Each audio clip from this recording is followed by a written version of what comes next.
All right, welcome everyone to the Bird and Beckett bookstore.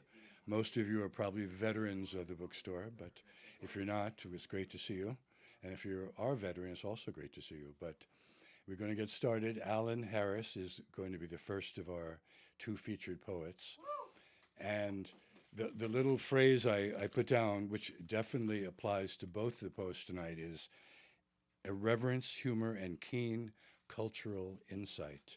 Because I think they're both people who don't stand on ceremony. They really cut to the chase in a kind of thrilling, humorous, irreverent way. And Alan is a veteran of many improvisational sketch and stand-up comedy scenes on the East Coast, New York, and LA, and here. And it's always a delight to hear him read, so we're really looking forward to it. He'll be followed by Claire Hawkins. So to start the evening, Alan Harris.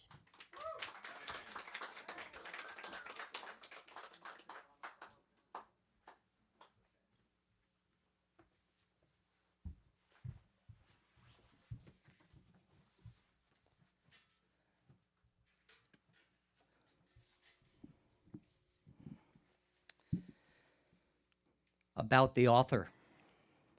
He was born fully clothed, but without an indoor voice. He presciently dropped out of school at the age of 3, a full year before even starting preschool. He worked briefly as a kidnapper, but failed in that endeavor due to the fact that his ransom notes were too rambling and incoherent, and therefore no ransom drop was ever successfully made. He is still holding 6 people against their will because he was never paid a ransom for their release, and he doesn't want to just let them go and look like an idiot. He is the author of several ramblingly and incoherently written books, including America, The Definition of Insanity, Pessimism for Dummies, a.k.a. The Glass is Not Half Empty, It's Completely Empty, a self-help guide, No One is Ugly, Some People Are Just More Beautiful Than Other People, a diet manual, Eat in Front of a Mirror, and an autobiography, Brain Makes Frequent Stops. He is the winner of several awards, although they are all imaginary and were presented to him at the award show continually running in his mind. He was going to be named Narcissist of the Year by the National Narcissist Association, but at the last minute, its members decided not to because they wanted it to be all about them. He currently spends most of his free time trying to get his name legally changed to Resident so he can get more mail.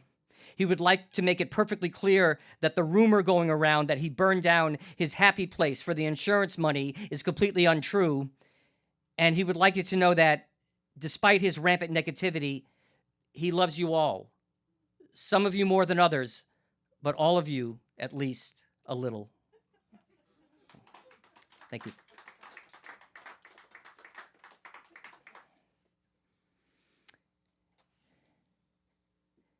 Be warned, there will be swearing. In fact, there's going to be a lot of swearing. That is how I express myself, profanely, crudely, obscenely, offensively, in a direct, aggressive, no holds barred, take no prisoners kind of way. And if you can't handle that, well, you are welcome to leave. No one is holding you here against your will. There's the door. No, not there. It's over there at the other end of the room. Now, turn left. You see the door? No, not that door. That's the door to the men's room. You see the little stick figure drawing of a man on it? You see the word men underneath that? You see the sign that says restrooms are for customers only underneath that? That's because that's the door to the men's room. The exit is next to it. No, to the right of it. No, the other right. Oh my God! It has the word exit in big red letters above it. Are you blind or do you just not know how to read? You know what? Why don't you just come back and sit down? When I'm finished, I will show you where the exit is. No, I can't do it now. I'm busy reading my poem. Yes, the one with all the swearing in it. I understand that the point of you wanting to leave now is so that you won't have to sit through my poem and listen to all the swearing. But you know what? There's a very good chance that the next poet who comes up here is also going to read a poem that has swearing in it. Poets often use profanity. It's a very effective form of expression. And I'll tell you something else. You want to go to poetry readings? You better lose that easily offended sensibility of yours. Poetry ain't beanbag. Poetry is life. And in life, people swear. And real poets will reflect that. Real poets confront the readers of their poems with the raw, ugly language of real people living real lives. It's the poetry of the modern world, of profound confusion, of moral ambiguity, of existential angst, of corruption, of the soul. And you expect a poet to express that without swearing? No. Sorry. You're in the wrong place. And there's the door. No, not there. It's the other end of the room. Now turn left. No, that's the door to the men's room. It's the door to the right. No, the other right. You know what? Hold on. I'll be right there. Okay. Thank you.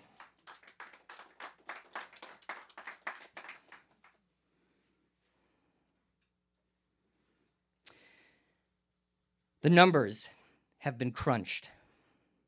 They have been calculated and recalculated and enumerated and computed and computated and evaluated and reevaluated and recapitulated and transvalued and reckoned and sanctified and particularized and contextualized and immortalized and motorized and mortified and mesmerized. They have been bleached and pureed and defiled and refiled. They have tripped the light fantastic. They have been to the moon on gossamer wings. They have been to hell and back. They have been to the Oscars. They have met the president and the Dalai Lama. They have slept with Cher and Madonna and Bjork and Adele and Enya and Elvira. They have jumped out of a plane without a parachute. They have shot the rapids without a kayak. They have sped down the Autobahn without a car. These are numbers that have seen it all and done it all. And if you value your life, you will not trifle with them. You will just believe them. Because what these numbers say, as hard as it may be to fathom, is that you have turned 60. Yes, that's right. You unhappy camper, you cult of one, you vegan cowboy, you punk rock Peter Pan, you occupant of the eternal soapbox, you connoisseur of neediness and disappointment, have somehow managed to make it all the way to the big 6-0, despite a lifelong dedication to the doctrine of immaturity and unrealistic expectations. Not to mention the guns that have been pointed at you and the car crashes that you should not have walked away from, and the cancer that made you curse God when you were diagnosed with it and thank him profusely when you somehow managed to survive it. But after consulting with an attorney who quite patiently explained to you over the course of 2 extremely billable hours that there is no loophole when it comes to aging, that there is no one you can sue, that aging is just something that you do, that it's just something that happens, you are now ready to accept and embrace your sexagenarian reality. Which means what? What kind of old person are you going to be? Remember when you were 30 and you joked about how you're probably going to be one of those incontinent old people because you're barely hanging on now at 30? Well, hopefully there's more to being 60 than just incontinence. Maybe you could be the kind of old person who bores the crap out of younger people by sharing, without being asked, some of the pearls of wisdom that you have accumulated over the course of 6 decades. Aphorisms like, depth is overrated, and life is all about being hated by the right people, and be a good listener, but don't fall into the trap of talking too much about being a good listener. And never ask someone the question, how's everything? Because there are some people who will take that question literally and try to answer it literally, a process that could take months. And the most serious, the most vital, the most meaningful dictum of all, the one that you truly came by the hard way, just barely escaping with your life. Never turn your back on a poet. Because despite their reputation as sensitive, profound, and spiritual intellectuals, poets are in fact the most bloodthirsty and uncontrollably violent people you will ever encounter, which is why a great many poetry readings end in a bloodbath, a fact grossly underreported by the media. Or You could be one of those old people who is suspicious of innovations, one of those in my day types. Like, in my day, public restrooms didn't have self-flushing toilets and pre-lathered soap. We flushed our own toilets and lathered up our own soap. You kids have it too easy. Yeah, that's right. Dylan Thomas raged against the dying of the light. You can rage against self-flushing toilets. Old man yells at self-flushing toilets. Or you could just wing it. Float through your last act, unmoored from structure, psychedelic without the drugs, still addicted to the lies told in movies, proud of your complete lack of interest in sports and the fact that not once in all your 60 years have you ever accidentally swallowed a fly. And every time you say your name, go up at the end, like it's a question. Because isn't it? Isn't your name a question? Isn't every name really just a question? And you don't even know for sure what that means. So maybe that's the kind of old person you're going to be. The kind who thinks abstract thoughts that he doesn't even fully understand. After all, why bother with linear thinking when you're running out of time? Fuck time. Time is an asshole. Old man yells at time. Thank you.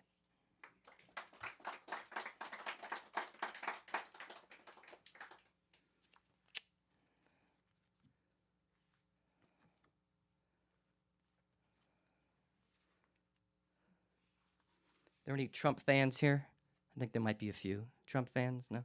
Well, if you're and for Antoinette and all you closet Trump fans. Journal entry, November 9th, 2016. Donald Trump was elected president of the United States last night. I watched it in real time. It was very disturbing. It was like watching a snuff film, like watching someone being smothered with a pillow, like America was being smothered with the pillow of injustice. But while I am deeply disturbed by the election to the highest office in the land of a racist, misogynistic, and grossly narcissistic sociopath, I am, as always, the eternal optimist, and I am determined to find the silver lining in this racist, misogynistic, grotesquely narcissistic, and sociopathic cloud that now hangs over all of our heads, while at the same time struggling to resist the temptation to completely detach myself from the grim reality of what has just happened and spend the next 4 years dropping acid and watching reruns of I Dream of Jeannie. And while it would not surprise me to learn that the 45th President of the United States has at some point in his life tried to grab Barbara Eden's P word, I believe that I have actually found a bright side. What is this bright side, some may ask? While others may ask, what the fuck is this bright side? It is simply this. There is no way that he is as mean-spirited or as batshit crazy as he seemed to be during the campaign. I think that we are going to find that that was an act that he put on in order to fool the globs of primitivism that crawled out of the primordial ooze in order to vote for him. Once he is actually sitting in the Oval Office, once he has actually taken in his hands the reins of government, he will take way more seriously the awesome burden he has been elected to shoulder. Call me crazy. Call me unrealistic, but I refuse to believe that this country has devolved to the point where it would elect someone who is so legally, morally, and ethically muddy that he should literally be covered in mud and made to sit like that for 4 years. I mean, come on. How bad could he be? For example, I'm sure that his immigration policy in reality will not be nearly as extreme as the one he laid out during the campaign. I mean, a wall? A fucking wall? You gotta be kidding! That was clearly just some red meat that he threw out there for his base to devour. He is going to forget about that wall the minute he is sworn in. He will never mention it again. Guarantee it.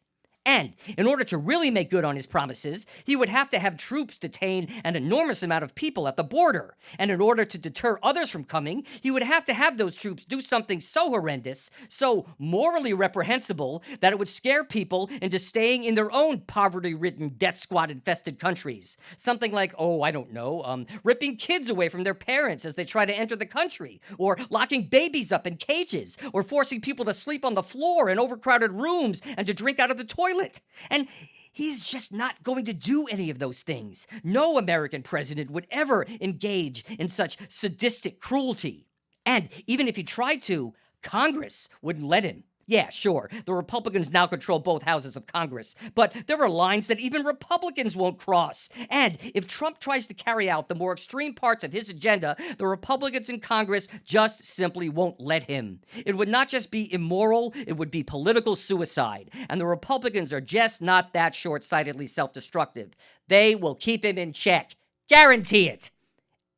And if it turns out that he is as unstable and inhumane as he appeared to be during the campaign, and if it turns out that the whole Republican Party is willing to forego its duty as a check on the presidency because it's afraid of upsetting Trump's base, as unlikely as all of this is, for argument's sake, let's just say that it turns out that way, then there is another bright side. Yeah, that's right. A second bright side. A backup bright side. What is this backup bright side, some may ask? While others may ask, what the fuck is this backup bright side? It is simply this. We are all going to be witnesses to, participants in, and victims of an historic moment in time. The moment when our country took a giant step backwards in an attempt to eradicate the progress and extinguish the enlightenment which it had worked so hard to achieve. The moment when the straight, white, pseudo-Christian male viciously reasserted himself. The moment when too many of our fellow citizens said, fuck you, to the citizens of other countries. And while this is, on the one hand, horrifying, we should not take for granted the instability and incompetence of this man who is going to be, for the next 4 years, the most powerful person in the world. We are all just one unhinged tweet or incompetent act away from total annihilation. The end is nigh, the apocalypse is now, there is no tomorrow, and there is a certain wonderful, sick freedom in that. So go ahead, really let yourself go. Eat fried foods. Start smoking again, cheat on your spouse, tell your boss to go fuck himself, steal a police car, kill your landlord, kidnap the head of ExxonMobil and hang him upside down from a flagpole in front of the UN, run over Tom Cruise repeatedly with his very own 1958 original series Chevrolet Corvette. And while you're at it, set free all of the animals in the zoos. Hey, it's all going to be over soon anyway. Like the man himself has said, what the hell do you have to lose? And you thought there wasn't a bright side. Thank you. How am I on time? Does anyone know? Or okay. Okay.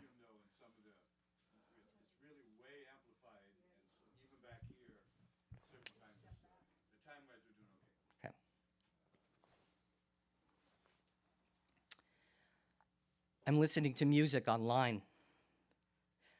I try to just close my eyes and lose myself in its tone, its melody, its harmonics. I try to let it take me to the place where the artists who composed and performed this music had intended to transport me.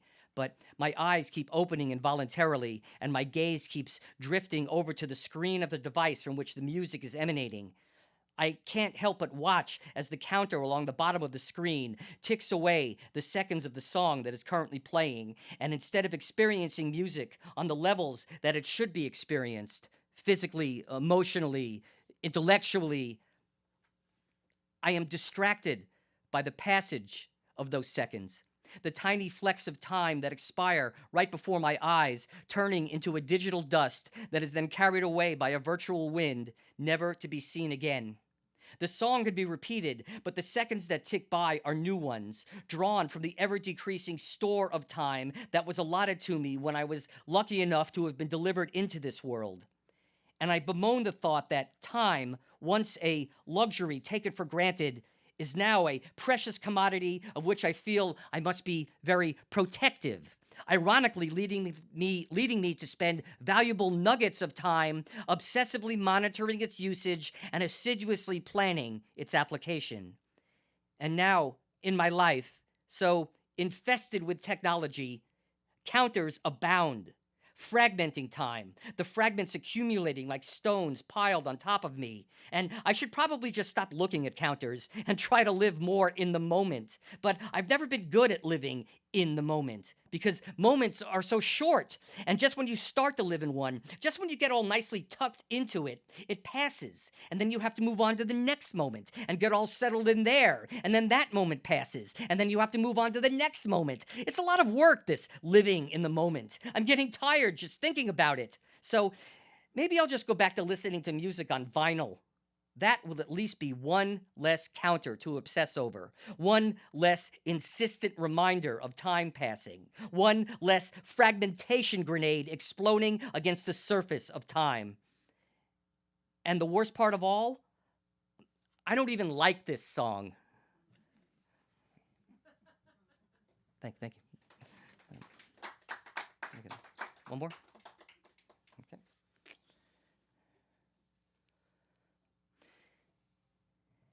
Just keep writing. Never take the pen off the page. Just keep writing. Even if you can't think of anything to write about, just keep writing. Even if you just keep writing the phrase, just keep writing over and over again. Just keep writing. Let whatever is in your head just spill out onto the page. Wait a minute. Are you kidding? I mean, are you sure about this? Do you have any idea of what is in there? Are you at all aware of the sick and twisted shit that is contained within the receptacle known as your mind? The depraved ideas that would make the thoughts in Charles Manson's head seem like a letter from the Pope? Do you really want those cerebral etchings from the psyche of a madman to be let loose? You could be unleashing forces that might very well change the world in horrible and irrevocable ways. You need to stop this.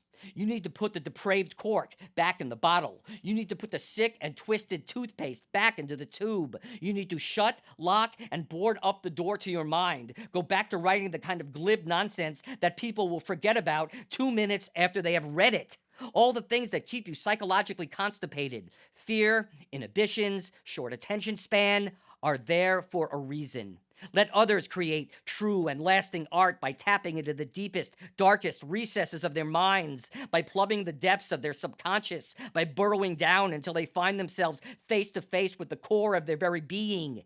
You need to just write your little jokes, make your superficial observations, do whatever it takes to keep the living, breathing, shaking, squirming, flexing, preening, pulsating, gyrating, pogoing, jitterbugging, jack-jumping, show-stopping evil within you from ever seeing the light of day.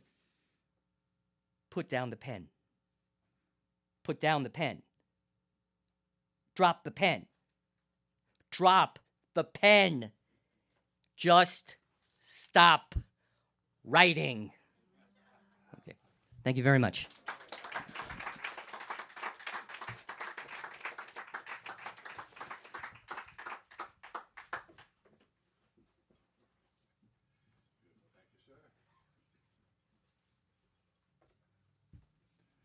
That was fabulous. By the way, there is a tip jar here, just because I know you guys are a pretty well-heeled crowd. I'm sure you've got money burning a hole in your pocket.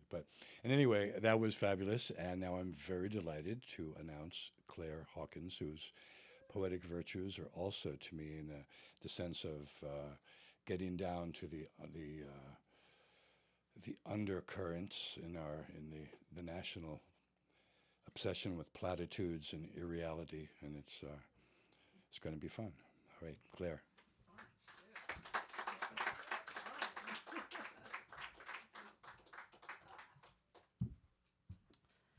So look around you, everyone. What do you see all around you? Books. Books. There is no reason for any of you to leave here without buying a book, okay? Because maybe you're reading something now, but when you're done, you can get the book for when you're done.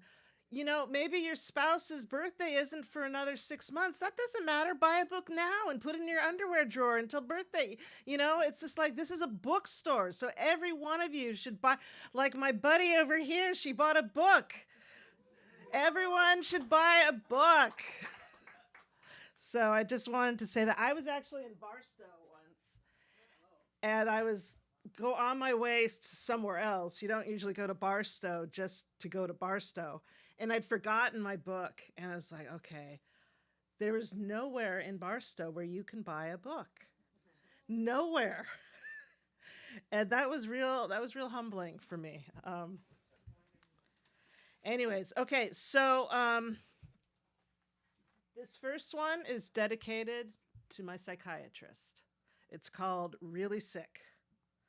Bipolar disorder, obsessive compulsive disorder, attention deficit disorder. My disorderly brain screams in your face. My disorderly brain kicks over your trash. My disorderly brain throws a brick through your window. My disorderly brain succumbs to your pepper spray. Psychotropic medication. Abilify, Ambien, Ativan, Boost Bar, Celexa, Cytomel. You tell me if I'm feeling low to take more pills. You tell me if I'm feeling high to take more pills. You tell me I'll get really sick if I stop taking my pills. Never mind the shaky hands that drop change and spill drinks. Never mind the dry mouth and decayed teeth and dental bills. Never mind the over-sedation and nodding out behind the wheel. Never mind the 4-day blackout delirium hospital stay. Depakote, Dexedrine, Effexor, Escalif, Fluoxetine, Gabapentin. You tell me if I'm feeling wretched to take more pills. You tell me if I'm feeling glorious to take more pills. You tell me I'll get really sick if I stop taking my pills. I wait and I wait and I wait in your clinic rooms. I wait and I wait and I wait for your prescriptions to be filled. I wait and I wait and I wait for the side effects to subside. I wait and I wait and I wait for you to return my calls. Bipolar disorder, obsessive compulsive disorder, attention deficit disorder. My disorderly brain spray paints your fence. My disorderly brain blocks your thoroughfare. My disorderly brain riots in your streets. My disorderly brain succumbs to your clubs and handcuffs. 5150.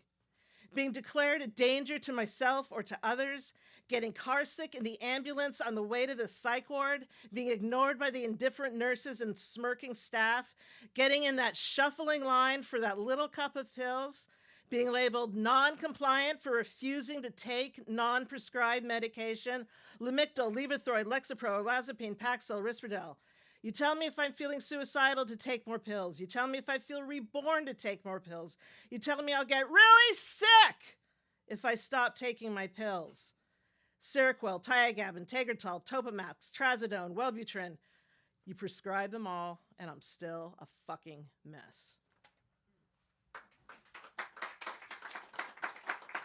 Okay, for those of you who are visitors, this neighborhood is Glen Park, okay?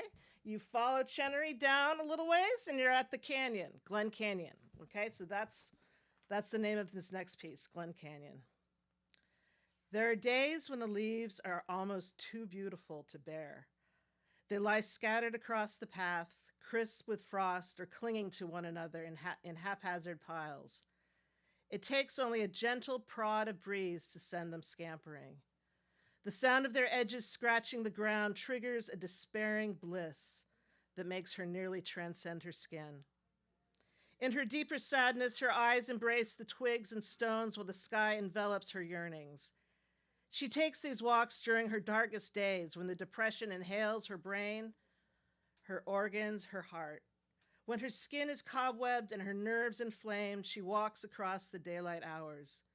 With each step, the sadness soars, her despair sings, and her spirit scampers over the rocks and hills, weeping with each height. Back within walls, the walk is regrettable. Her inflamed emotions like burst blisters sag and drip. As the fetid liquid fills her skin, her anguish turns to sludge, too thick to escape. Its heaviness permeates her limbs and eyes as it soaks her screaming brain. She tries to function, to cook and clean and get things done. But then, upon failure, she can only attempt to be. It takes a small line, as secret as a snail's path, to revise her senses. Traversing the curve of her arm, it glides across soft, tiny hairs and strokes her innocent skin. With each gentle slide of steel, the trail deepens and her chest begins to push free.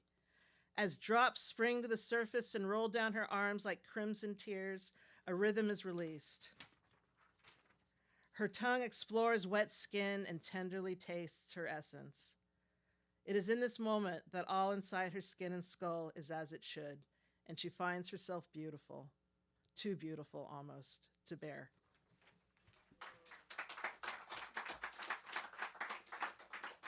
This one is it's about my decline into alcoholism. It's an explanation of my decline into alcoholism. It's called First Shift. During your shift, you can give him snacks, but no dairy. It gives him the runs, and the next thing you know, he'll have it smeared all over the house. He likes television. You need to find him a show with a lot of action. You know, car chases, people shooting each other. He especially likes screaming. This is the key you can use to open the kitchen drawers. Be sure they stay locked, otherwise he takes out all the silverware and throws it over the fence. And this key is to the cupboard, which should also stay locked. He likes to eat the flour, the whole canister if he can. You would not believe the mess it makes. Though you have no reason to use them, just so you know, the blender, food processor, and coffee grinder are on top of the cupboard. He likes to plug them in and turn them on. I don't know why, because he always gets agitated and ends up screaming and banging his head against the wall. And yes, he does like to play with his Winky. He is only allowed to do that in his bedroom or the bathroom. Unfortunately, he likes to do it in the middle of the living room. That's why we try to keep the curtains closed. When he does it, you just take him by the elbow and guide him into his bedroom. For dinner, there are fish sticks in the freezer and a package of peas. You want to bake the fish sticks, but he prefers to eat the peas frozen. In fact, he'll only eat them if they're frozen. So take them out at the last minute. Before he eats, he'll want to walk around the table 3 times. Don't interfere because he might bite you. Whatever you do, let him squeeze the ketchup himself.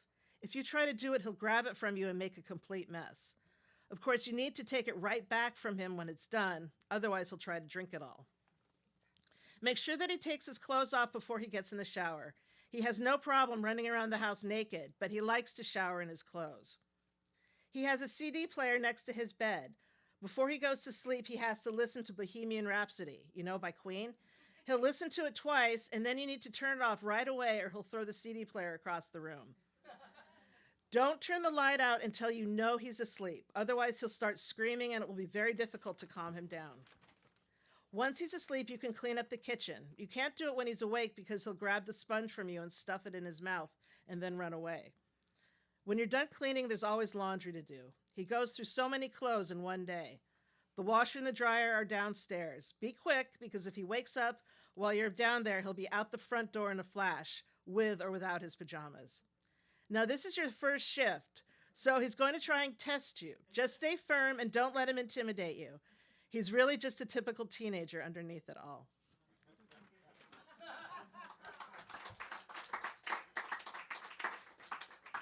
Now, this one comes, there's a lot of isms out there, a lot of phobia out there. We've got transphobia, we've got homophobia, we've got sexism. What we don't have is we don't have a word for people who judge and discriminate people who are mentally ill. And so this speaks to that. It's called crazy, insane, psycho, flipped. Crazy, insane, psycho, flipped. Yeah, I might look okay, but my brain perpetually dismantles. Crazy, insane, psycho, flipped. All live in my head and in the heads of my people. Crazy, insane, psycho, flipped. Our hands slip when we try to grasp the American dream because no one wants crazy working by their side. Insane's looks scare off prospective landlords. People are too uncomfortable to befriend psycho. And flipped is forced to sit on the sidewalk, grimaces and averted faces passing by. Crazy, insane, psycho, flipped. We're never allowed because we can't conform. Crazy, insane, psycho, flipped. We're claimed to be unfit for all that matters.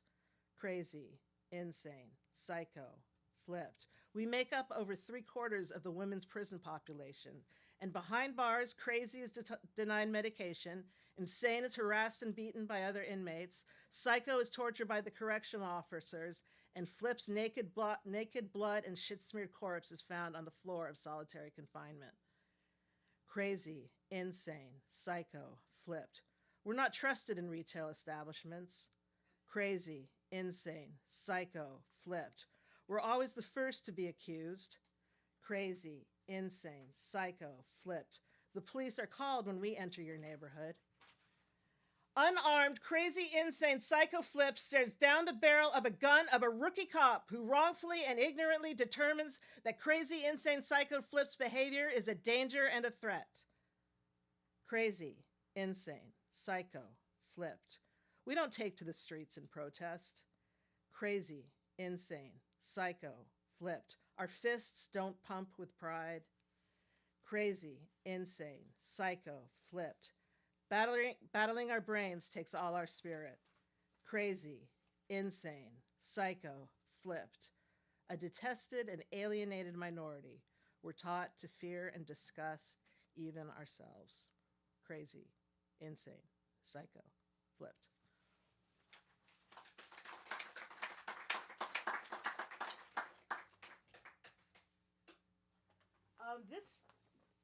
This piece is called Percy Jones, and it is dedicated to all the innocent people on death row. Actually, it's dedicated to everyone on death row, because capital punishment is not about your crime. Capital punishment is about what sort of lawyer you can afford. There's no rich people on death row. It's called Percy Jones. Percy Jones is a rat-faced, no-good son of a bitch. He's the type of guy, when you see him walking towards you, you cross to the other side of the street. If you're at the bar and Percy Jones walks through the door, you leave your bourbon unfinished and hightail it out the back way. Percy Jones is the man that parents have on their minds when they warn their children about talking to strangers. Percy Jones has never done a good deed in his whole life, but I pray that he lives to a ripe old age. When Percy Jones was a child, he hung his sister's cat by its tail on the clothesline and shot its face out with a BB gun. The neighbors had to keep their dogs inside because Percy Jones would attach lit firecrackers to their collars. He was known to break into houses, not to rob, but to smear feces on the wall. Percy Jones doesn't have a kind cell in his body, and I hope, achingly hope, I will never hear of him taking his last breath. It would be no surprise to say that Percy Jones was not a successful student.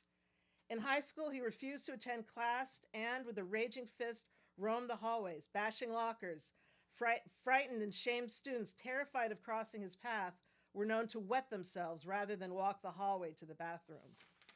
Cruelty runs fierce and potent through his veins, but my passion for the life of Percy Jones rivals the passion for all my loved ones put together. Percy Jones has never married or had a girlfriend. His face is as ugly as his soul.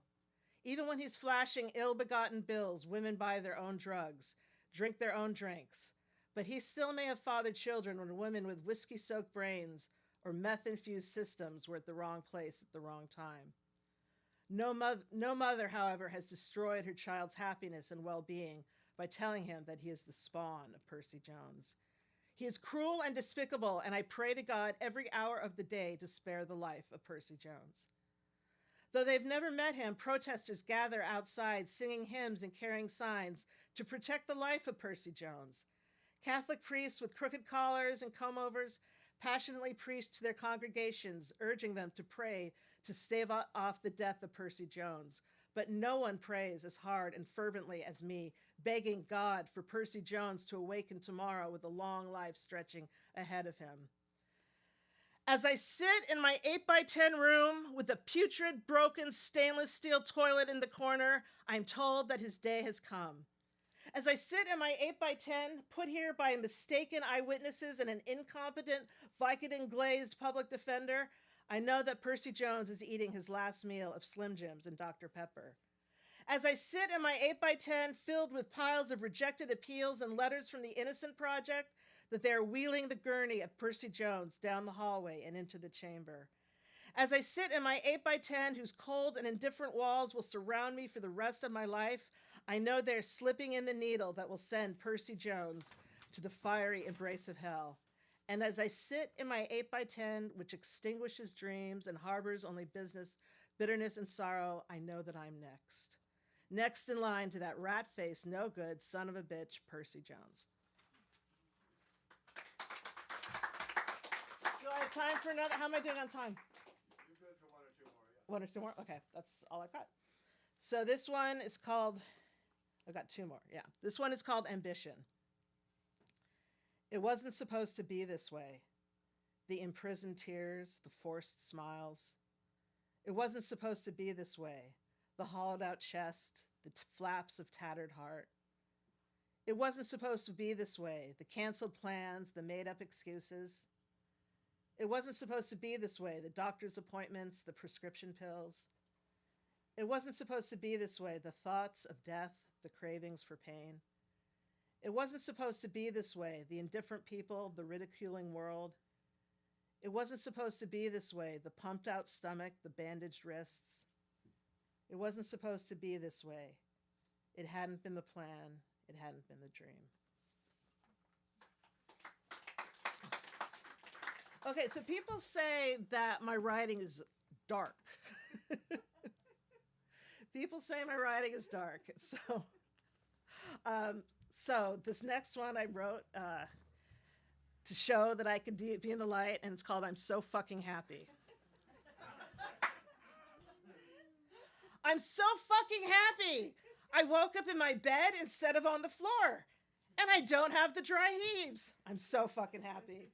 I'm so fucking happy. There's no dog piss soaking the carpet and no cat vomit on the counter. I'm so fucking happy. I'm so fucking happy. I find boxers that are only worn twice and a shirt that has just one stain. I'm so fucking happy. I'm so fucking happy. I don't succumb to road rage on the way to work, and I'm only an hour late. I'm so fucking happy. I'm so fucking happy. No one accuses me of sexual harassment, and the boss only yells at me once. I'm so fucking happy. I'm so fucking happy. The bartender never cuts me off, and I don't get in any fights. I'm so fucking happy. I'm so fucking happy I don't drive onto my lawn, and there's no eviction notice on the front door. I'm so fucking happy. I'm so fucking happy I don't break the bong, and there's still some OxyContin in my sock drawer. I'm so fucking happy.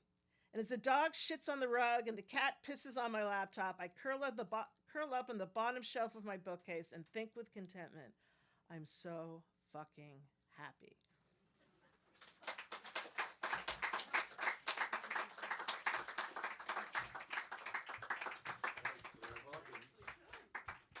Real talk.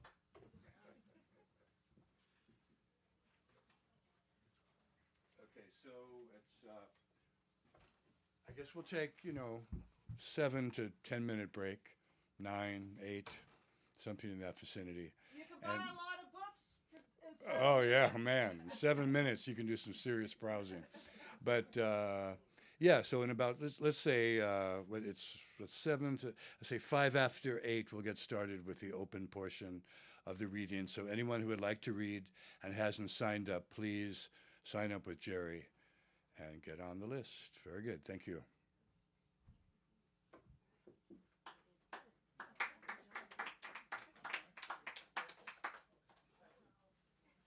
So I'm staying for the open mic because, yeah, but that's nice. But if you all want to go home, I think I'm going to go. Yeah. Absolutely.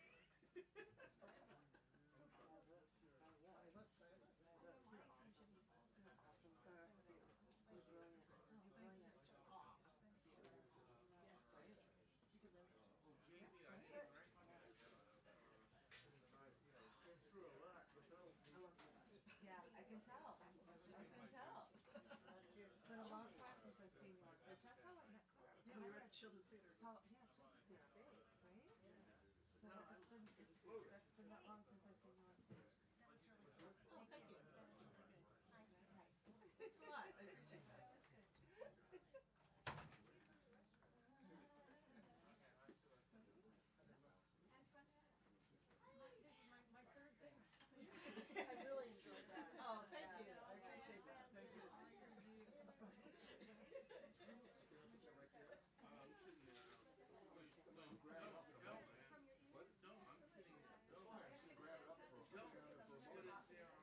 Oh yeah, it was a I was trying to felt bad. I was trying to like, oh, try to be like all casual.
Okie doke. Oh, this thing's live. It's live. So,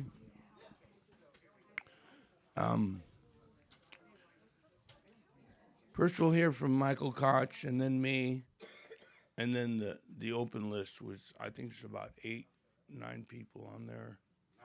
9 people, yeah. So, and people always ask me, like, how much time do I have? How much time do I have, right? And I was telling them, says, read what you came to read. However long that takes. Jerry, don't get carried away here. No. But you notice I've got no hook, right? So, anyway, so that it's like an honor system, right? Yes. Okay, so I met Michael at Ruth Weiss's readings when she was doing the thing at Minnie's Can Do. Minnie's Can Do on Fillmore. They're right by Pine. Right, there's a little alley there. And David Alexander used to play piano there. Yeah. And anyway, that was the first kind of open series. And also we used to, in the middle of the reading, we'd put all the chairs aside and put the jukebox on and dance. But I met a lot of the poets I know from there, including Michael, right, who we'll hear from, and I won't try to describe what he does. Thank you,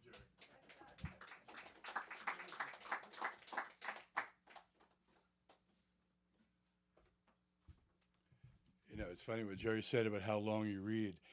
A young woman was here a couple of years ago, maybe, and she did a really nice takeoff on Howl, like a response to it or whatever.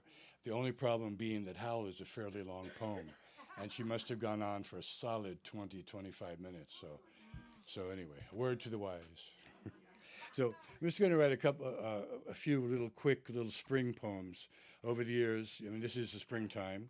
We're a couple weeks into the spring. The weather may not reflect that, but that's the case. So I've read a few of my spring poems. This is called Cheek and Bravado.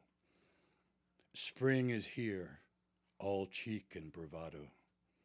A green savage wind brings us to our knees. Suddenly the moon is molten. The moon is sweet. Our lips are wet. We hear the beat. Look, giggling girls and grinning boys, agog with spring song.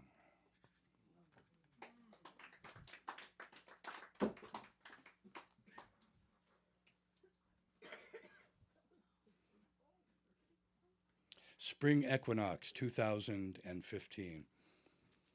The earth is up to its old shenanigans, pal. A little day, a little night, some twilight breeze, a howling wolf, the crimson pollen of Mars flooding the trees? And did I mention Venus and her sturdy thighs, the blitzkrieg of April sighs? What does it mean? Mr. F. Sharp Major married the queen of the Black Keys and won't let go. Nature's bride is ripe and sweet and slow. Oh, spring, the sturgeon feel the call, the cagey southpaws do, and the green grass doing cartwheels, and the lunatic flowers too.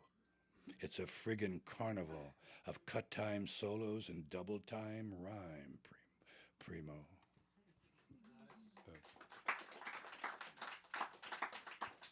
Yeah, and I'll conclude with this other brief little spring poem. Spring 1989.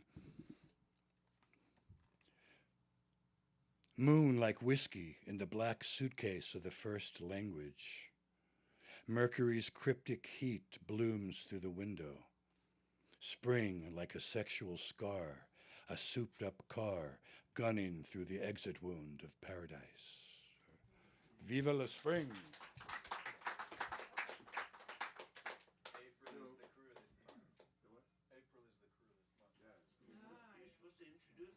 Oh, I thought they, and now, my distinguished colleague Jerry, who I met in 1972 at Mini Scan Jew Party. We all know that.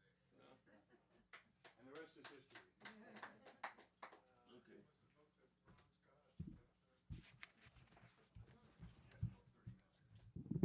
I just got one poem. It's called Bear Dance.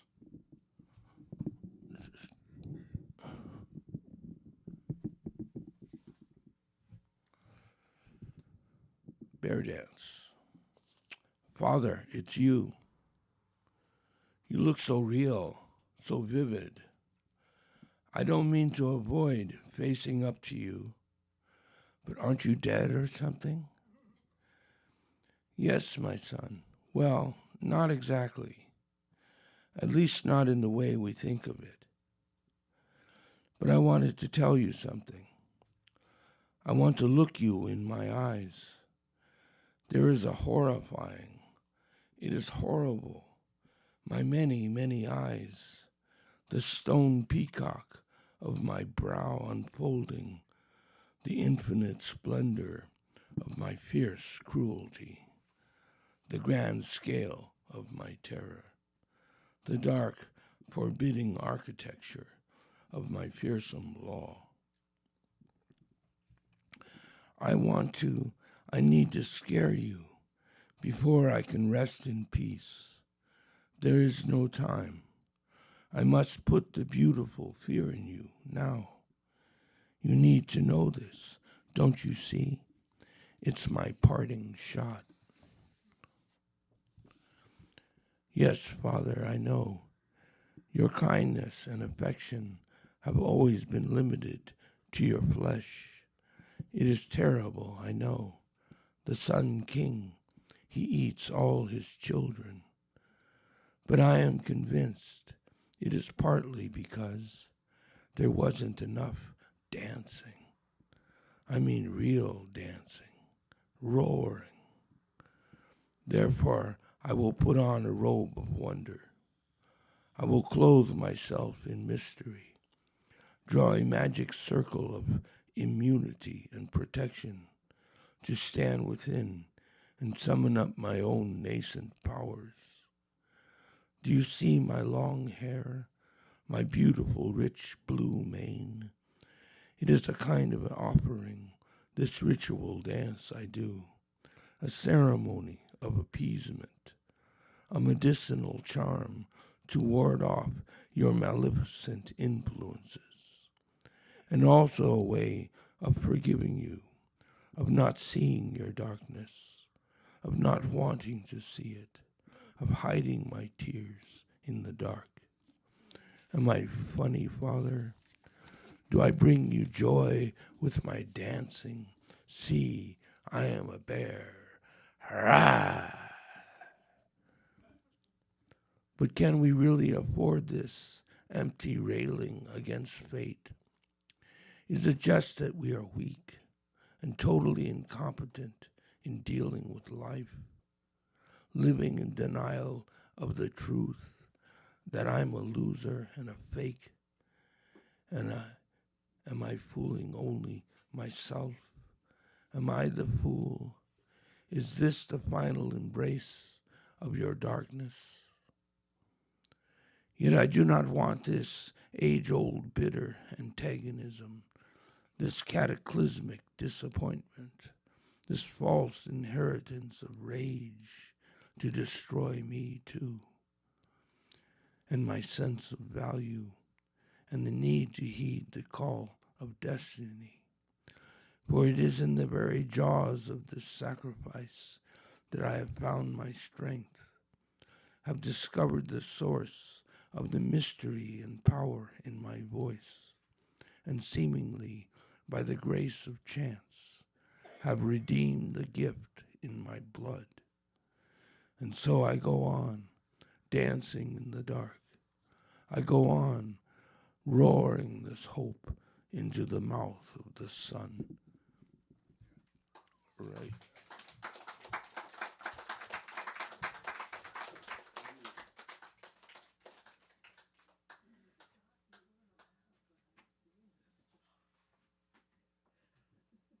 So we've got 9 poets on the open mic list. So Martin Joseph.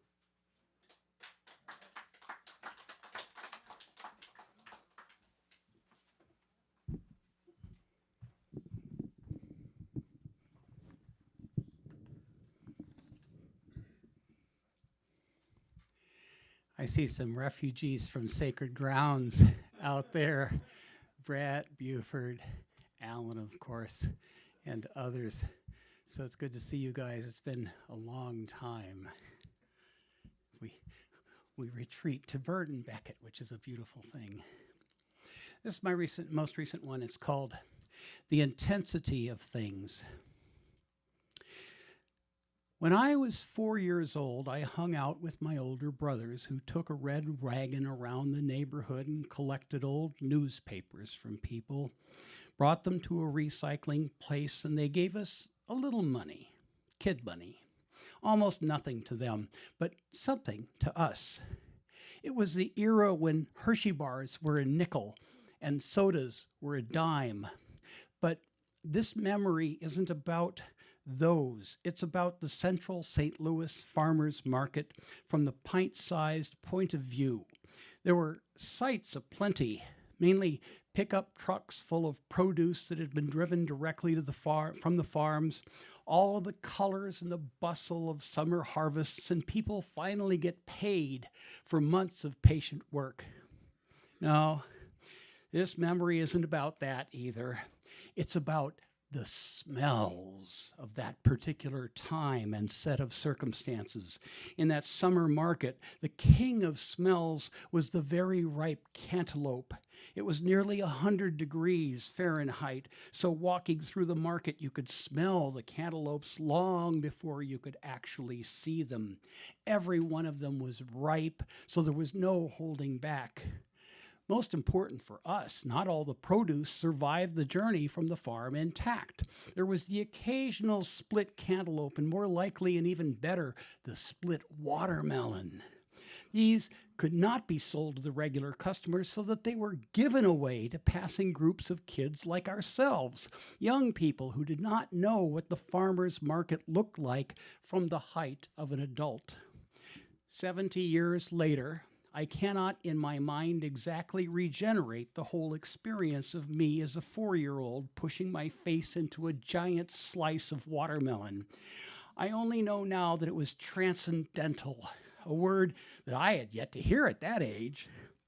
What I do know is that a slice of watermelon in 100-degree heat tastes better than it would on a normal day. Maybe the sounds of a busy market, which faded into irrelevance as I pushed my face into the red fruit, also contributed to the taste, as did the fully ripened smell. But I think it was even more than that. At 4 years old, the brain itself, neuro-linguistic pathways are still being forged at an exponential rate upon yet to be used fields of neural cells. Just as the farmers had planted and nurtured their seeds into the ground, the watermelon slice was planting memories into my brain. It is the point of transcendental purity that the Dadaists of the 1910s so desperately sought yet failed to achieve. It's the point of dedication that Buddhist monks spend decades trying to practice. It is the wild jazz solo that the trumpet player never knew he had in him until he took the leap. My friend Steve survived COVID, but he will never again taste or smell the way that he did before he got it. On a smaller scale, I just learned that older people have fewer active taste buds than they did when they were younger. I still have an active memory that seems like its own ocean, but that purity of intensity thing is different. I doubt if today I could push my face into a slice of ripe watermelon and not have some other processing going on. Do I need to start working on my taxes? Is it time to go to the grocery store? How about that walk in the afternoon sun? And how do I move my data from here to here on the computer in a very multidimensional planet within an n-dimensional universe? Even at this age, there are some great things ahead. In the middle of that contemplation emerges an image of the pirates of the Caribbean. It is in the skeleton of an old pirate pushing an empty bottle towards his skeletal face and re-experiencing the memory of downing a bottle of rum. Thank you. Thank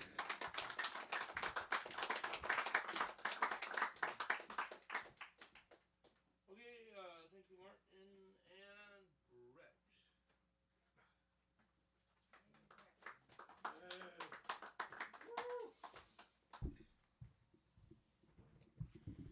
Hey guys, how you doing? Good. Okay, the first one is modeled after Hafez. Imagined possible. In the heart of the matter, you shall find what you truly seek, whether it is the sun's dreamy kiss in early morning vibrant yellow mists, or the dark gray rain cloud flooding over your dreary lonely spirits. I am that which I so tenaciously seek as the rainbow's colors sing for our attention in the skyline play. Take real time to meditate, dear pilgrim. Thy rock layeth in a fortified mindset of some kind. In the heart of a wildflower's bosom radiates a serene pair of phoenix tail feathers, an elixir of which, when consumed by the pure in essence, lights upon your entity to levels you never thought or imagined possible. Inebriated by tales told by the full moon on our walking path tonight, we are made free by cosmic love potions. One dose of this magical presence, and the mountains will instead call to you as their perennial guardian and calm foundation. Thanks. And then the second one does not have a title. You're enough as you are. Social media won't let you believe that, but I assure you, it doesn't matter how many clicks you have, how many hearts, or how many shares of your video. My friend, you are enough as you are. Advertising has you chase an image that you will never achieve. Media has you believe that the way to happiness is with more things. And I'm here to tell you, it's false.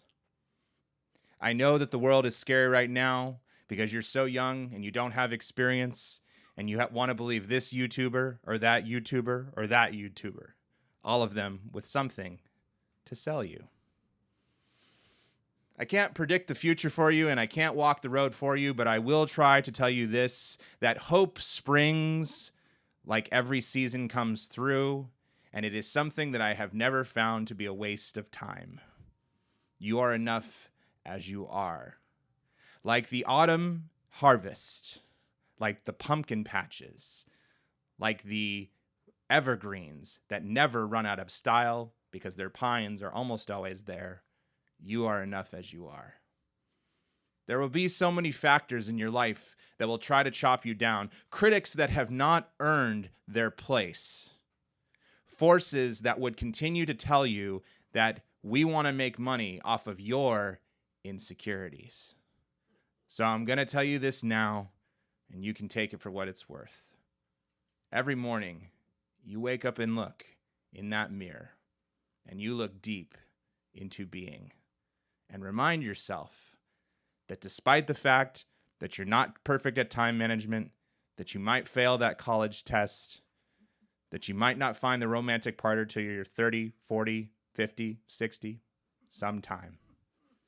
Even with just yourself and maybe your cat, you are perfect as you are. Thank you very much.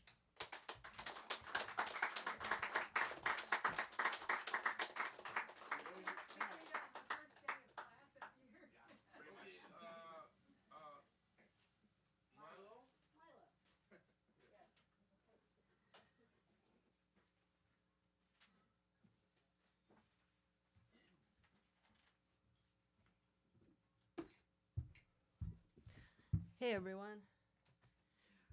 Alan actually gave me the idea of what to read. Thank you, Alan. I got so angry at Trump in 2016 that I wrote a 10,000-word poem cycle. And I turned it into a podcast, which has done really well.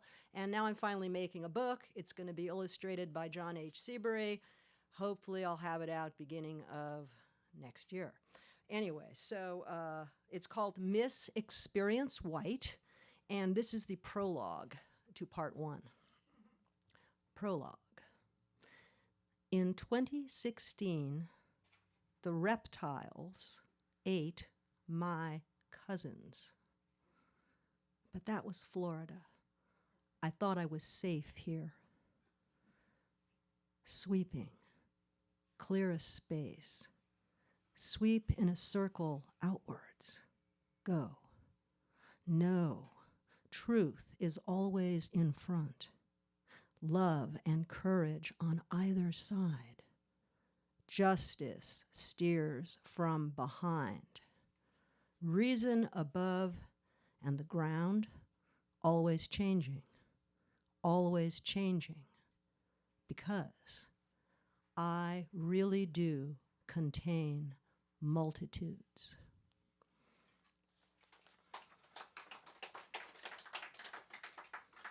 So then what happens is she invokes the demon of white supremacy, who's named Tyrannosaurus Wonderbread. This is rather surreal in case you haven't picked up on that yet. So she successfully invokes the demon of white supremacy, the pearly white demon, Tyrannosaurus Wonderbread, and she also invokes his pearly white retinue, which are just thousands of monstrous beings.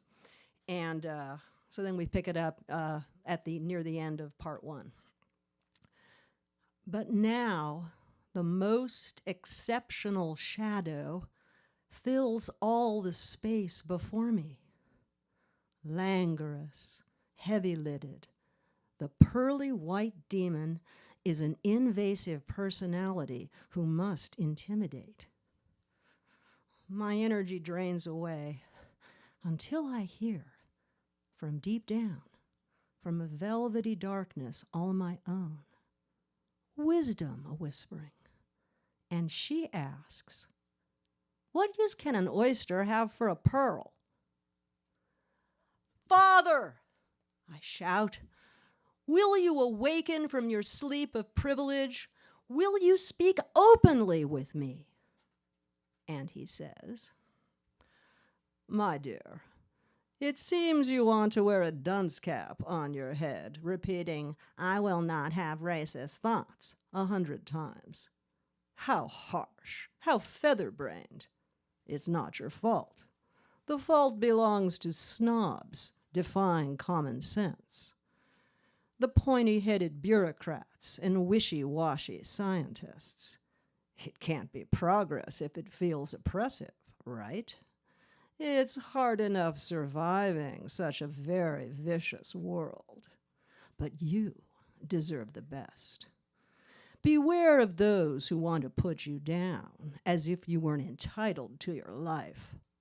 A normal life with plastic straws and cows. My dear, your dreams are stolen. Hey, our rights are under constant real attack.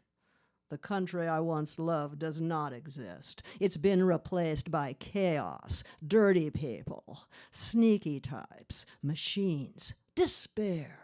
We have to take our country back. Remember when America was great?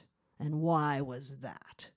We recognized our differences, and everyone perceived their place.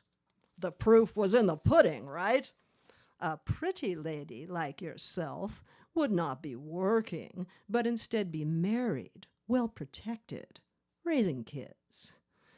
It all made sense. Chinese in restaurants, the Mexicans in fields, the blacks were musical, and how we danced. Now that's politically correct. I mean, I want to tell the funny jokes. We were the greatest nation, led by mighty men and under God, a Christian God, the Lord himself, who made us in his image. You, my dear, above all people, must believe me now because of all your ancestors, the Puritans, the pioneers, who made this country great.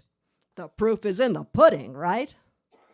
Shut up, I scream. This is not about dessert. But the demon, like a broken clock, just happened to get something right.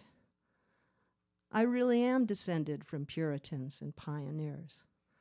I mean, how else would I end up with a name like Experience White?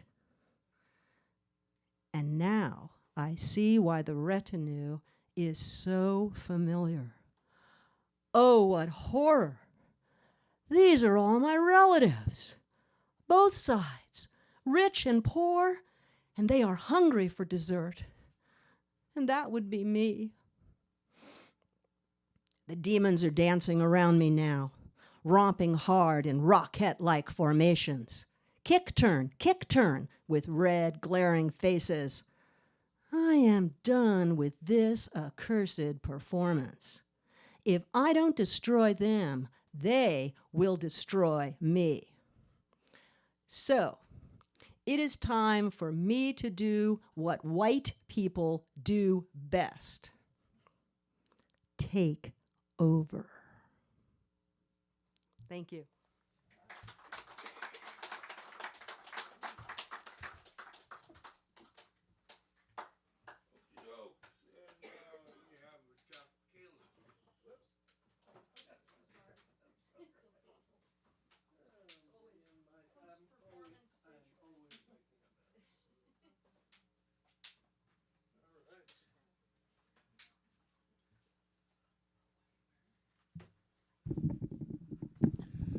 Very dramatic, Milo. I can see how you could be a singer, definitely.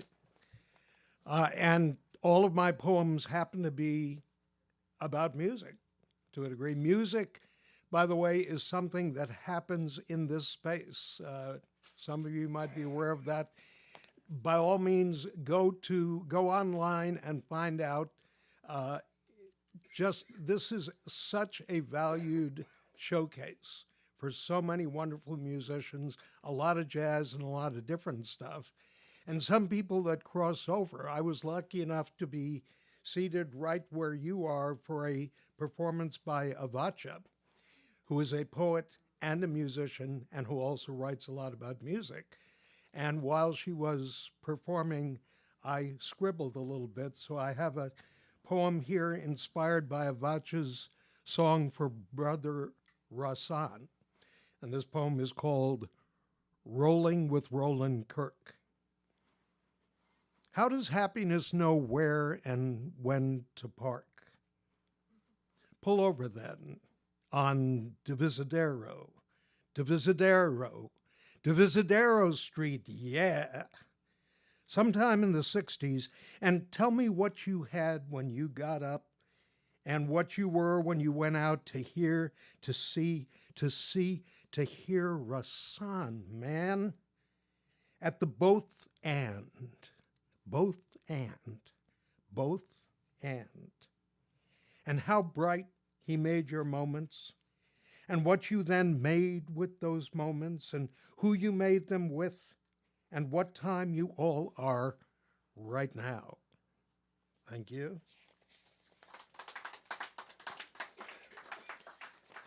This poem was written right after Glenn Frey, the lead singer of the Eagles, passed away. This is the death and everlasting life of Glenn Frey. I'm standing on a corner in Winslow, Arizona, such a fine sight to see. It's a girl, my lord, in a flatbed Ford, slowing down, angel breast. Slowing down to pick up Glenn Frey, that guy from the Eagles, taking the early ride, the early flight south to death. Swing low, sweet flatbed Ford. Early to death and early to rise makes a man legend, not always wise, makes a man gaunt. Makes me feed the jukebox at the Portals Tavern over forever nightcaps, forever. Next morning makes me wake up to versify too early. Slowing down forever to take a look at me, young and firm and friendly. To take a look at her. Take a look at Linda, Winslowing south on Route 17 and 10 to Tucson. To take a look at Linda Ronstadt, young and ripe and hanging on a gear shift.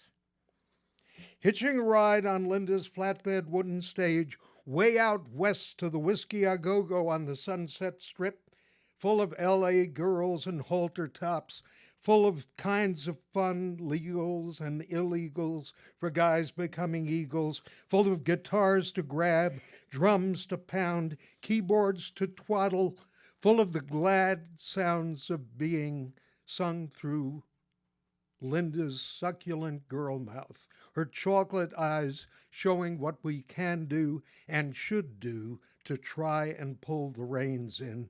Ride 'em, cowgirl in tight jeans. After the set, we unplugged, went out back, and got older.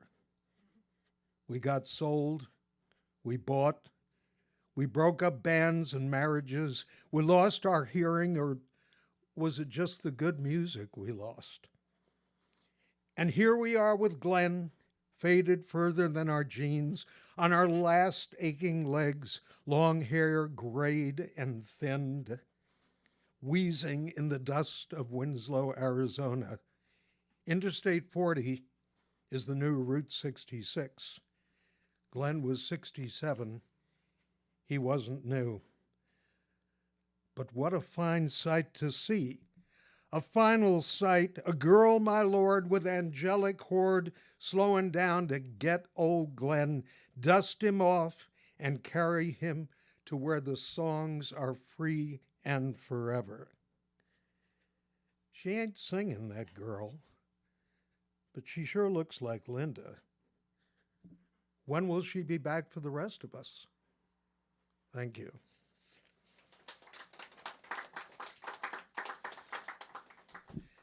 This is another way back to the movie Black Orpheus, which I think was probably the first foreign movie I ever saw and fell in love with forever. Partly because of the music, much of which was written by Vinicius G. Moraes and Antonio Carlos Jobim. Tristeza no tem fim, felicidade sim. Sadness, it sings, has no end in silence, but happiness happens prettily, turns heads, launches laughs, and then is off and gone towards someone, somewhere, sometime else. All she left to my abandoned eye, sighs the poet, is a small joy trembling upon a petal, upon a flower, the seed of an orphan crying in my voice, watering where I write this. But listen, I write wonder too. I watch my wonder spawn, both sad and happy. I wonder why they both look so much like me. And word me back as they go on, the each of them needing the other of the each of them, siblings in feeling. As family, we visit the next verse.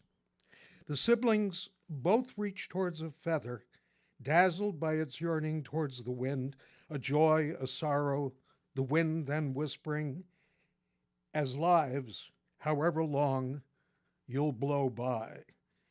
Blow past the rider and the words, past the making something of it. There is no wind that doesn't want to rest. There is no wind that doesn't want to rest. Precisa caja vento sem parar. Tristeza no tem fim. This is your rest. Thank you all.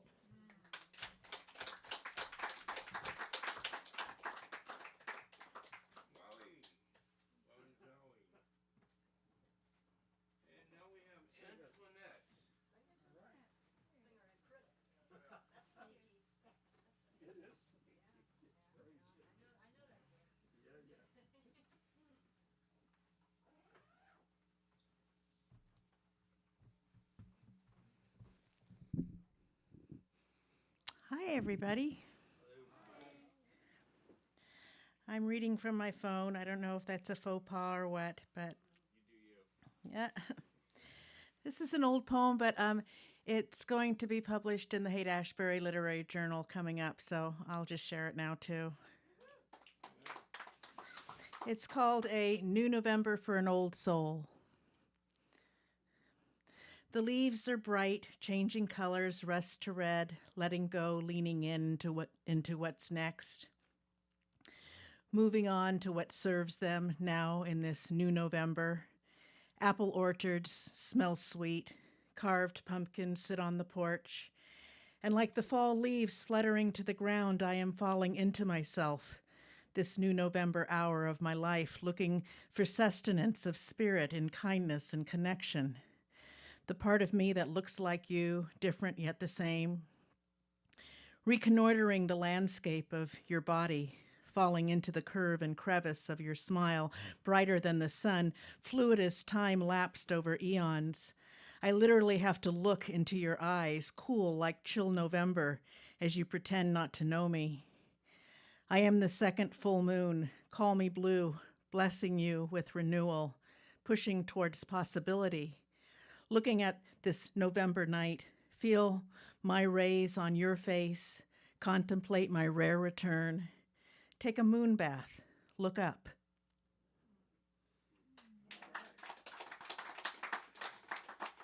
And then this is a most current poem I'll just share with you. It's called Courting Feather. I only want transparency, softness caressing my cheek, plucked from tradition, filled with promises, good fortune in the plume, scribbling of old, scratching paper, certain things you just don't say, like I love you to your neighbors or strangers. No one wants to hear Christmas colors meshed in the Easter time of revival. Pastels gone overboard in deep blues, brushed against brown, gray, white feathers, the flounce of it touching ground, holding court, singing a holy mantra under the covers where warmth settles at night. She loves me, pluck, he loves me not. Bare bird blunders about, dry leaves gather, we swim with death, feeling refreshed, coming up for air. That's it. Thank you.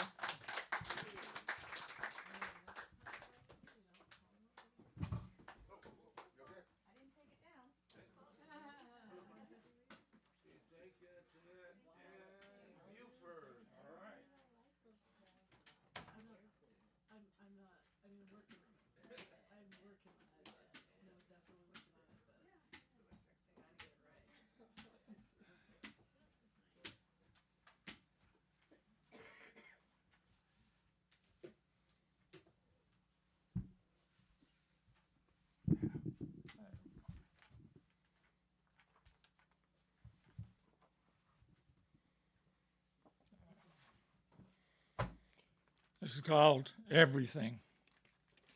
Everything's expensive in San Francisco, except poverty, maybe. Waiting for Meals on Wheels to be delivered on the steps of my nice apartment building just inside the door. Hairy janitor somewhere near, probably, but could probably be a brother of mine. The ethnicity and perhaps viewpoint similar. Steps cutting into my lower back. Bagel and cream cheese and coffee at the Haight Street Diner. Big, beautiful city. Noisy streetcar rattling by.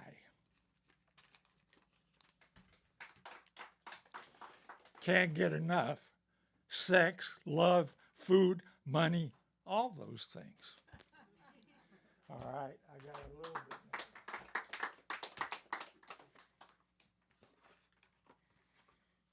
more.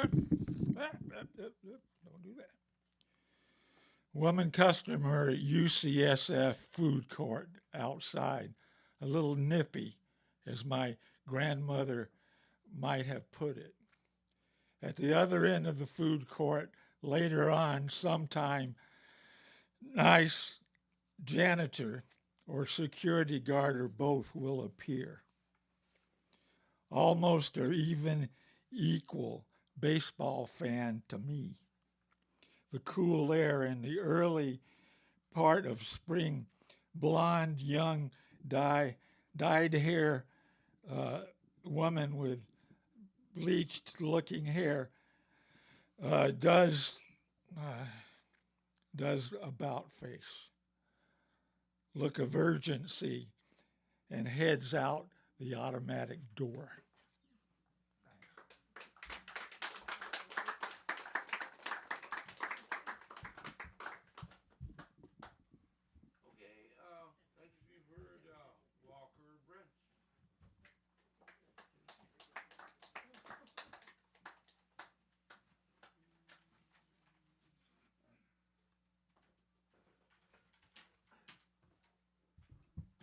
All right, I'll just read a couple of things.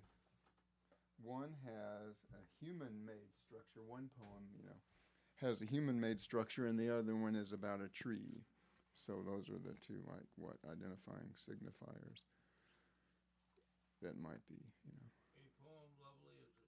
A poem lovely as a tree, I think that I shall never see, nevertheless, Anyway, so this is the one with maybe, we'll see if it makes sense. Well, we'll see about whatever. But the title is Unborn Cute Baby Animals Evolving. Confusion about where consciousness, the kingdom of heaven, is, where it comes from in the area of perception and perceived. No matter how objective the system seems to be, always there comes the point of subjective judgment. Application, resolve, occupation, encounter, but with what? Righteous indignation is an archipelago at sea level, and strings of coincidence, tailor-made, are the hope of hypnotists, as above, so below. Walk in on your hands and out on your feet. Prefabricated structures are already paved with the same ways in and the same ways out, even if it is an electrical wire maze superstructure hundreds of miles long, as wide, only room to move there is 6 or 8 inches above the ground, so that all human beings, babies or not, must crawl and crawl and crawl for hundreds of miles, lest sparks fly from the head or elsewhere, to see more than you can see all at once of the potentiality of these sparks, in terms of the wheels they come from, in terms of something being said about humanity in a process fulfilling itself as form, in a dimension of form, where time and gravity configurate as well, interdependent with each new moment. So, and that's the one with the superstructure in it, yes? And then this one is called Three Trees, Three Trees, Three Trees in One, Three Trees in One. Mythic in myths, in being various in mixture. of cabled words from time to time, more obvious the vast difference between individual words than their groupings according to language, reappearance in words from words to words in time. Study this in dancing skeletal morphemes. What a dense mosaic, take it where you will. My willed mind is a walled garden of fountains of study, in the center courtyard of which is a magnetic tree with an exposed root system, intricately crooked, mosaicked in places, and mazy labyrinthian in others, made of 3 kinds of tree, yet one: redwood, ponderosa pine, and cypress, coastal cypress. So,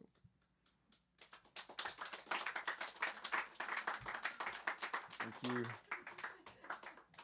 In our weirdness, and remember, weirdness means uniqueness, weirdness means fate, and weirdness means the irreplaceable.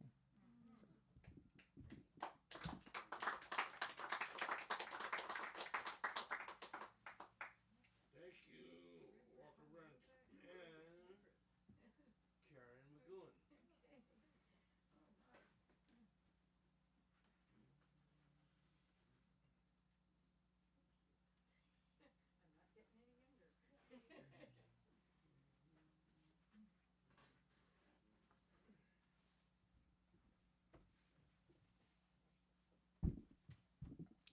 Hi, everybody. What a great group there. I've been enjoying this so much. Okay. This is sort of springy, too. This is from my first book called A Year of Anguish, A Time for Miracles, obviously 2020. Layers of Dandelions. We live in a world of layers, crumpled history crushed under new ideas, fertilized with rust and humus, inquiline lace stitched and embroidered by dandelions, brushed under throats of children, to evoke memories of yellow butter, thin parchment spiderwebs glistening with dew and sunshine, hide burrows of voles, hide doors to nests of birds, nature's playground on layers of history, pushed under by paws of bears, hooves of mustangs racing through ages, unaware of yokes and plows, layers of growth visited by hungry dredges, heavy hammers and pressured water, acids and poisons to extract ancient oils, to fuel machines leaving deep marks on layers of earth, sending particles of burnt fuel, contaminating fields of daisies, layers reaching into our ozone stratosphere, reaching back to eons of time under layers of native foundations, bones of reptiles and vestiges of ancient fruits, upwards to pumpkin patches, bent steel of crumpled computers, mystical small rectangles glistening among cords and cables where snakes slither gazing upwards at tiny microbes, layered minuscule vipers threatening human endeavors, checks and balances push a pause button on new layers.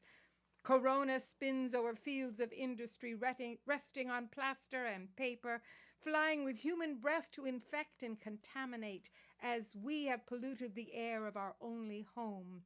Now our own lungs are recipients of contamination, reminding us of our mortality, asking us what we will grow now to assuage the peering snakes of virulence, to assure a new world, new layers of dandelions, children's laughter and yellow butter from flowers crushed under their chins. This is kind of a pay-on to landfill, I think, but this is, I mean, you know, a retrospective on what our civilization has done when we have so much landfill. But we also have dandelions, these wonderful weeds that come up every year. Okay, I'm going to read one called The Paintings. I walk inside each painting. I touch the flowers and people of Pissarro, people climbing on ladders to pick fruit, children playing in the meadows. I lie down in their grass or the grass of Monet. or look over the shoulders of Cézanne's card players. I walk among Rembrandt's crowd, seeing Jesus for the first time, insulted and spat upon, and want to embrace the people and tell them the sunshine above is love. I walk upon Georgia O'Keeffe's petals, jump among her clouds, whisper to Cassatte's little girl in a blue chair, join Renoir's boating party luncheon, dance in Henri Matisse's circle of dancers, or watch with Toulouse-Lautrec's audience at the Moulin Rouge, walk Vermeer's little street in Delft, stopping at the lace-maker's window to admire her work, longing to rest, but simply, gently push the hammock as Gustave Courbet's sleeper dreams, and slide away out of each frame of human joy and human pain into the other side of the mirror. I know you've been to museums and art galleries and know exactly what I'm talking about. This is a short one to end with a springy kind of a thought. Birds on the move. Dozens of birds sing and play among the boughs of my pear tree as I yearn to join them in song and flight. The wind is slight today, carrying their light bodies easily and tenderly among the blossoms in new green as they balance on branches, yielding and springing up, up they go into a cloudless sky. The crow sails south through clouds of gold washed by the sun. Her view of earth is vast, seeing giant buildings and flowering trees below. She still knows her way back, back home, wherever that may be.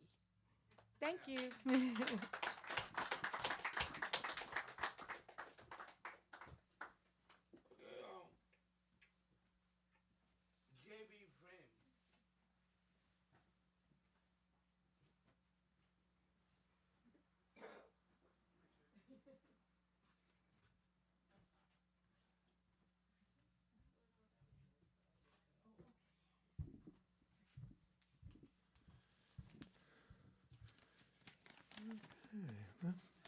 I have three short ones from a book that I wrote, a very small book, unpublished, called History Lessons for People Who Might Know a Few Things About History.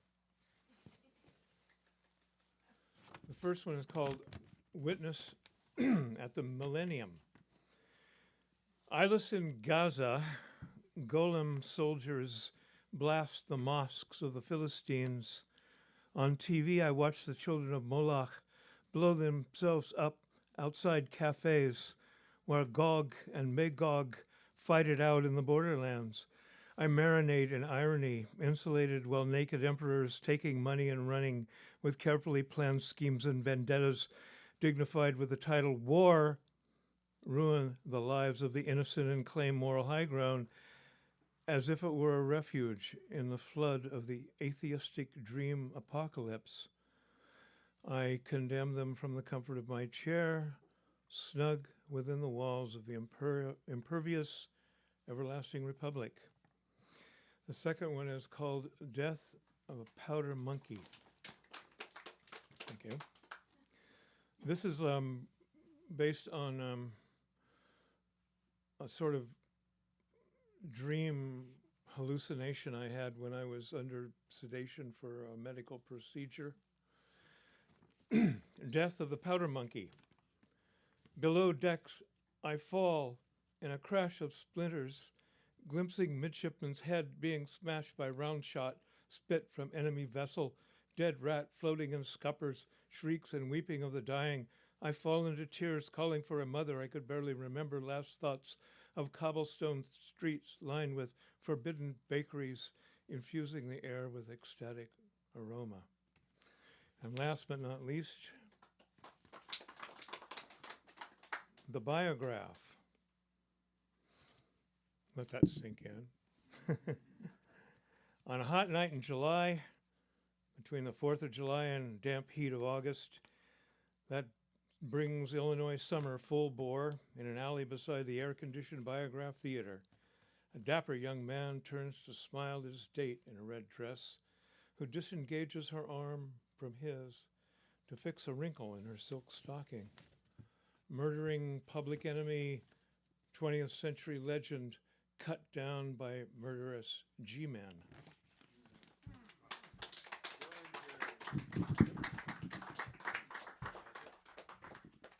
Well, thank you everyone for being here this evening.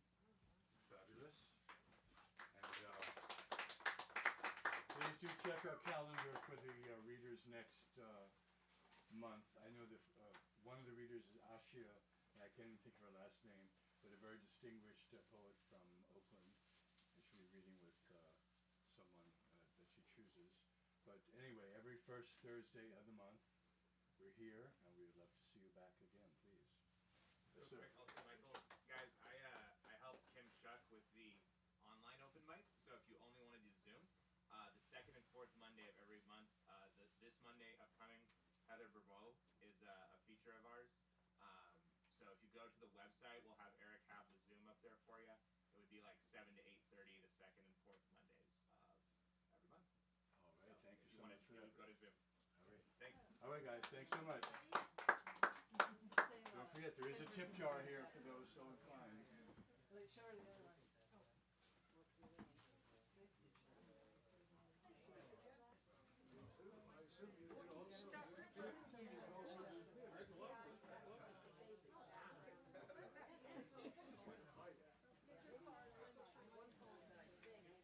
Anybody's buying a book, this is our last opportunity. Hey. Yeah, it was. Yeah, I didn't like that. First step. Why? You can do what you want. If you like it, that's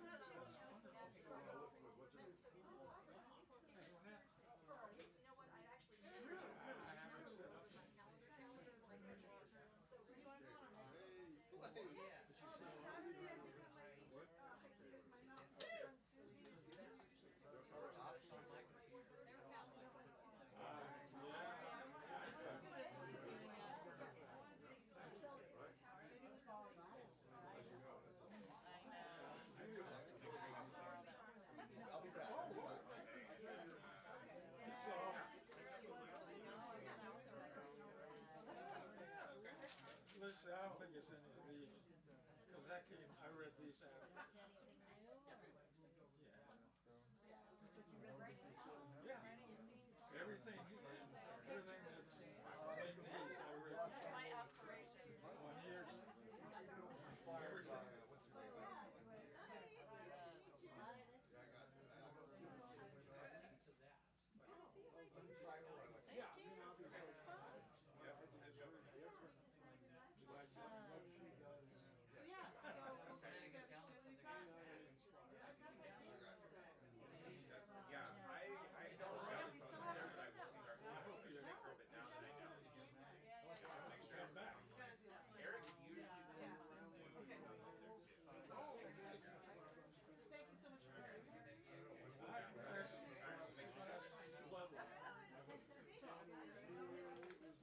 You know, I haven't lately, but because I read another one earlier today, I found out about this. It was 14, you know, on H Street. Oh, I appreciate it. So, yeah, there's, well, yeah. It's 14, 28. There's a restaurant, and they have a really good room in the back where they do it. What's your name? Elizabeth. Nice. And I just kind of, I started with Nice seeing you. Yeah, nice to see you. literally just 22, 22, 2001. Yeah, so like, literally Facebook. Yeah, so I started just kind of like, hey, like, how do you retain about yourself?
content, which is always And you great. used to be very involved. Stephanie.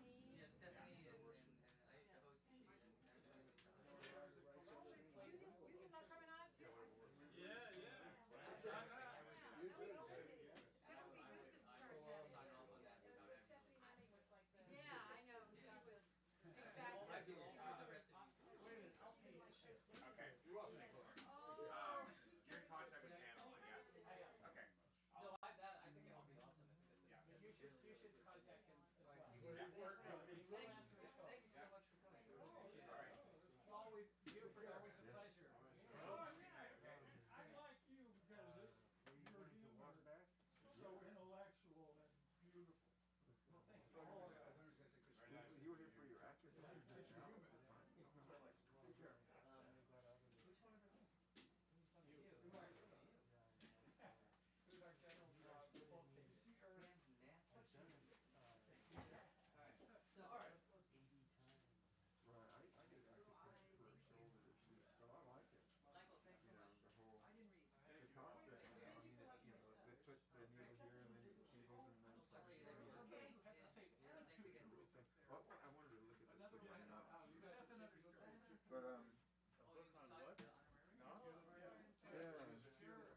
There's at least a few pennies that you guys do.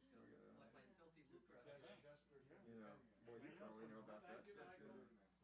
I know the reef knot and the bowline. Right. Bowline is famous. Yeah, I think I might have won that too. Oh my God. Boy Scouts or something. There's actual money in there. So what happened to Claire? Did Yeah. she leave?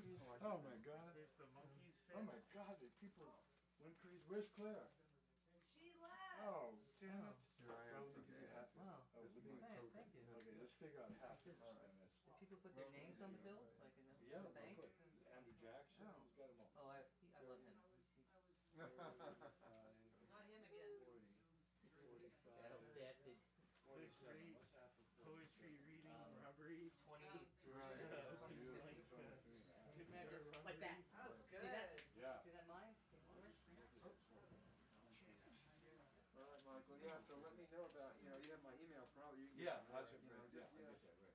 Yeah. So give some thought about even more, yeah. Oh, sure, man. Appreciate Yeah, that. I could go All right, on well, and on. Yeah, this is fun. No, this is fun. Yeah, absolutely. I really appreciate it. Wow. Yeah, I gotta make. Cleaned up tonight. Hey, Michael, what are you doing to clean up? Thanks I'm again. just gonna, How many put up the chairs? chairs from the You side. need, should I help with the chairs? No.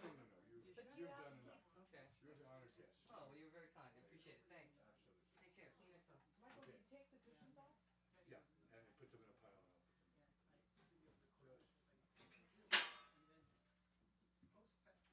the audience reactions from the previous poems that I've read over the last 10 years. Over there with a real audience. That's a very creative idea. So I call it the ghost feature. Is he great? Isn't that great? It's amazing. Isn't it? Yeah. That He's a was genius. just so innovative. There was no other way to have it happen. And then after I did all of that, it dawned on me, oh, I could have just recorded the blank, nobody in front of the microphone thing, and since it was Zoom, used it as background. But I've never done backgrounds on Zoom. Anyway, I did the real thing. Yeah, good night, Michael. Good night, gang. Take care. Oh, thank you so much.